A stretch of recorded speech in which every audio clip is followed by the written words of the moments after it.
예루살렘에서 온 몇몇 바리새인들과 서기관들이 예수님께 제자들이 손을 씻지 않고 떡을 먹은 문제를 가지고 나옵니다. 이들이 이것을 문제 삼는 이유는 당시 장로들의 전통에 어긋나는 행동이었기 때문입니다.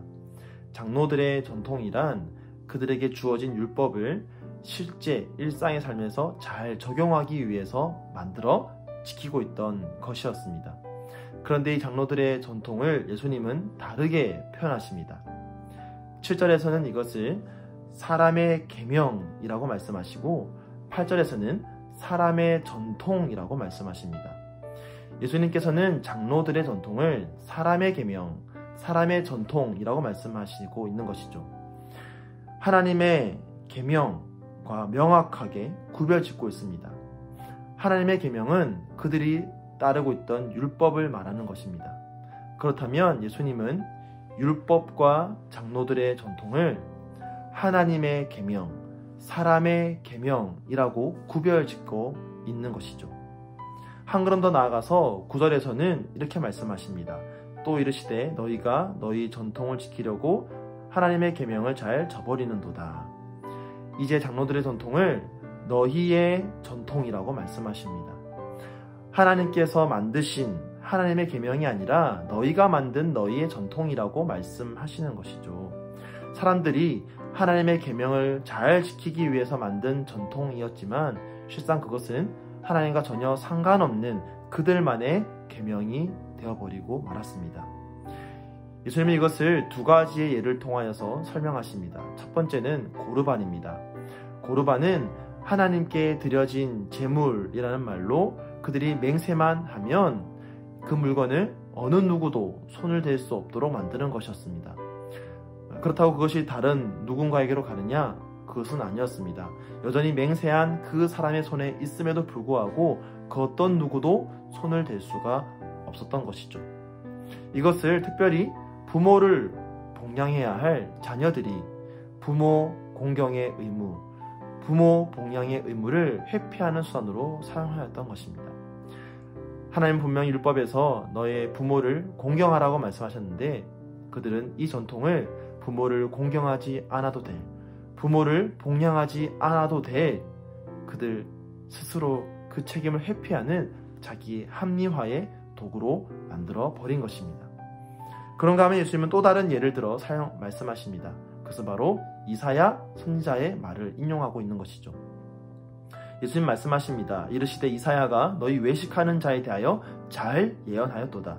기록하였으되 이 백성이 입술로는 나를 공경하되 마음은 내게서 멀도다. 이사야 선지자 시대 그 당시 이스라엘 백성들은 입술로는 하나님을 공경한다라고 말하면서도 실제로는 하나님을 떠나 패역한 모습으로 살아가고 있었습니다.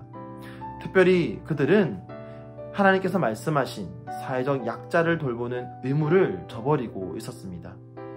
그들은 하나님을 사랑한다라고 말하면서 실제 삶에서는 참 사랑의 모습을 보여주지 못하였던 것이죠. 이것이 바로 예수님께서 당시에 장로들의 전통으로 하나님의 계명을 저버린 자들을 책망하시는 동일한 이유입니다. 하나님을 사랑한다라고 입술로는 말하지만 그들이 스스로 전통까지 만들었지만 실상 그것은 자기들의 욕심을 위해 만든 자기 합리화의 도구였던 것이죠. 전혀 그것으로 참 사랑을 실천하지 못하였습니다. 부모 사랑도 이웃 사랑도 모두 상실해 버렸던 것입니다. 그렇다면 저와 여러분은 어떻습니까? 오늘 말씀 보면서 우리도 하나님을 사랑한다라고 말하면서 우리의 삶에서 우리가 만든 우리만의 전통은 없는지 다시 한번 돌아보기 원합니다. 혹시나 그 전통이 하나님의 말씀을 제대로 실천하지 못하도록 막는 장애물은 되고 있지 않은지, 하나님을 사랑한다라고 말하면서 정말 우리는 우리의 삶에서 하나님이 원하시는 사랑을 실천하고 있는지 다시 한번 돌아보기 원합니다.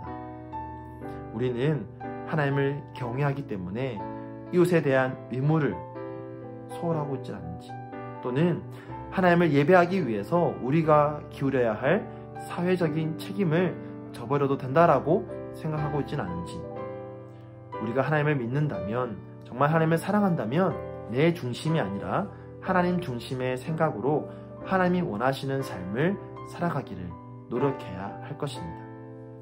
내 생각으로 혹여나 내가 만든 하나님을 나는 믿고 있지 않은지 우리는 이 아침 다시 한번 돌아보면서 내 생각이 아니라 하나님의 생각과 하나님의 마음을 품을 수 있도록 오늘도 잠잠히 주님의 말씀에 귀를 기울이고 기도로 주님 앞에 나아갈 수 있기를 소망합니다. 중세시대의 교회는 그들이 만든 전통으로 인해서 타락하였고 또 병들어갔습니다. 하나님을 사랑한다라고 하면서도 그들의 삶 속에서 하나님의 사랑이 전혀 나타나지 않고 있었던 것이죠. 그래서 일어난 것이 무엇입니까? 바로 종교개혁이었습니다. 그러나 종교개혁이 일어난 지 500년이 지난 지금 우리는 혹시 우리 스스로 만든 또 다른 우리만의 전통으로 우리를 가두고 있진 않은지, 우리의 생각을 가두고 있진 않은지 한번 돌아보기 원합니다. 종교개혁자 칼빈은 말하기를 개혁된 교회는 항상 개혁되어야 된다라고 말했습니다. 개혁된 성도는 항상 개혁되어져야 합니다. 예수 그리스도로 말미암아 새롭게 거듭난 성도는 매일매일 새롭게 거듭나야 하는 것입니다. 우리도 모르게 우리가 만들어낸 생각과 전통으로 하나님의 참뜻을 잊고 살아가고 있지는 않은지 다시 한번 우리 스스로를 돌아보면서 이 시대에 참 하나님의 뜻을 깨달아 하나님의 마음을 실천해내는 그런 저와 여러분 되기를 예수님의 이름으로 간절히 축원드립니다.